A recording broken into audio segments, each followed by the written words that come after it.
Monsieur le président, madame la ministre, monsieur le secrétaire d'État, mes chers collègues, les changements annoncés cette année sont considérables dans le domaine sportif. Le président du CNOSF a même parlé de révolution. C'est l'organisation même de la politique du sport et le rôle de ses acteurs respectifs qui vont être profondément redéfinis suite à la consultation menée depuis janvier 2018 sur la rénovation du modèle sportif français. Différentes réflexions ont par ailleurs été conduites ces derniers mois. Je pense notamment au groupe de travail de Claude Onesta, Performance 2024. La création de la future Agence nationale du sport, qui sera effective au 1er mars, suscite aujourd'hui des espoirs, mais également des craintes. Certains experts mettant en évidence le risque de privatisation de la politique en faveur du sport et le fait que l'État pourrait renoncer à exercer pleinement une mission essentielle qui lui incombe. Sans reprendre nécessairement cette analyse à notre compte, nous considérons que les incertitudes qui demeurent écornent à ce stade le droit d'information du Parlement. Ces inquiétudes concernent également l'annonce du Gouvernement selon laquelle l'État ne souhaite plus porter directement quelques 1600 CTS. Même si cette évolution n'est pas prévue dans le présent PLF, la réaction a été vive dans le mouvement sportif, comme en témoigne la lettre ouverte aux élus signée par près de 400 sportifs de haut niveau. La mobilisation a été d'autant plus forte que la réduction drastique des contrats aidés et la suppression en région de nombreux emplois associatifs a aussi fragilisé et va encore plus fragiliser dans l'avenir notre maillage territorial des clubs. L'absence de moyens nouveaux suffisants pour préparer les sportifs de haut niveau pour 2024 a aussi créé un doute sur les ambitions du Gouvernement.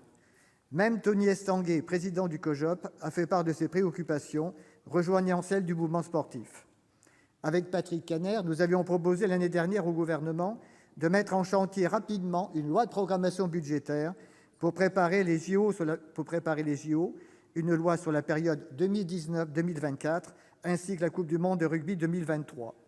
Faute de pouvoir disposer de cet outil qui sanctuariserait les moyens nécessaires à l'organisation de ces grands événements, le risque est réel que la baisse des crédits du programme 219, suite à des ajustements, soit perçue comme un transfert de crédits vers le programme 350, ce qui pourrait nuire à ce grand événement populaire que doivent être les Jeux olympiques et paralympiques.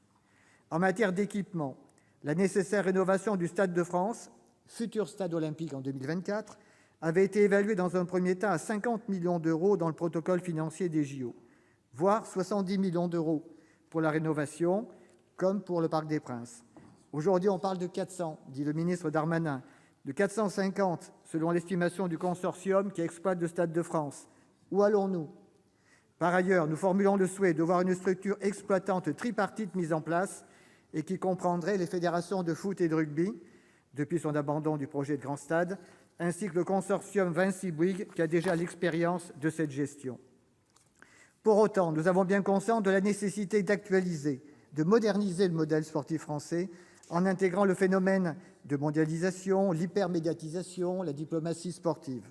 Il est urgent d'avancer afin de répondre à l'explosion du sport business dans certaines disciplines, la montée en puissance des collectivités territoriales, la nécessité de densifier le sport entreprise en associant le monde économique, l'autonomie attendue du mouvement sportif. Il s'agit aussi de répondre aux opportunités offertes par les évolutions technologiques, recherche, innovation, développement, impactant tant l'activité physique du quotidien que le sport de haut niveau, et à la demande exponentielle de sport-plaisir, car comme on dit, le sport ne sert pas qu'à faire des champions. La mise en œuvre d'une stratégie ambitieuse en matière de sport-santé demeure un enjeu majeur de santé publique et, à mes yeux, la porte d'entrée la plus pertinente pour accroître le nombre de pratiquants. Or, cette orientation ne se dégage pas clairement du budget. Plus généralement, le sport doit contribuer à l'activité économique, à l'emploi, à une société plus inclusive, ce qui implique de moderniser, c'est vrai, la mission de service public déléguée par l'État. Dans le nouveau schéma d'organisation, il est prévu que les services du ministère recentrent leur action sur les missions de stratégie, de régulation, de réglementation et de contrôle, notamment éthique. Il doit en effet rester le garant de cette dimension morale. Je pense notamment à la lutte contre toute forme de corruption sportive ou bien encore la lutte antidopage. Et c'est vrai, comme l'a dit le collègue tout à l'heure, nous attendons avec impatience la localisation du laboratoire qui succédera à celui de Châtenay-Malabry. La réussite de la mutation en cours se mesurera en particulier à l'aune des résultats des JO de 2024. Nous devons être à la hauteur de l'enjeu, tant pour l'organisation que pour le nombre de médailles. Nous avons ainsi une double liaison de résultats. J'observe que le Gouvernement a souhaité commencer par réformer l'organisation du sport français. Je souhaite qu'il s'attelle demain aux moyens afin de ne pas faire l'impasse sur les JO d'été de 2020 et les JO d'hiver de 2022, sans oublier les autres rendez-vous internationaux avant 2024. Le 13 septembre 2017, la France obtenait l'organisation des JO 2024, soulevant un grand enthousiasme dans le pays. La préparation de ces Jeux nécessite de construire d'ici 2024 un héritage olympique qui fait aujourd'hui consensus. Vous avez confirmé les ambitions de votre prédécesseur, Madame la Ministre. 80 médailles pour la France et un accroissement de 3 millions du nombre de pratiquants. Pour atteindre ces objectifs, des moyens financiers et humains doivent être à la hauteur des enjeux.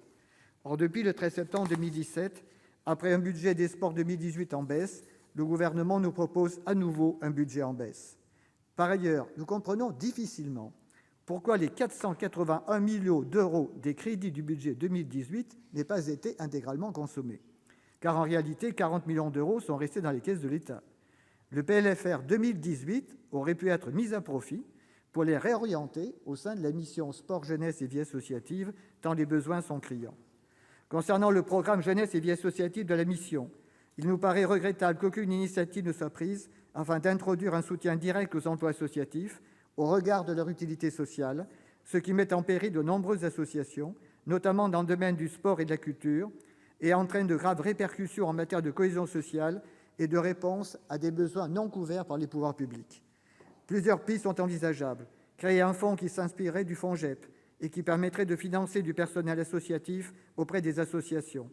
Créer une ligne budgétaire spécifique dans le fonds d'inclusion dans l'emploi, permettant le financement de 38 000 emplois utiles socialement, afin de soutenir la professionnalisation des projets associatifs, tout particulièrement pour les petites et moyennes associations.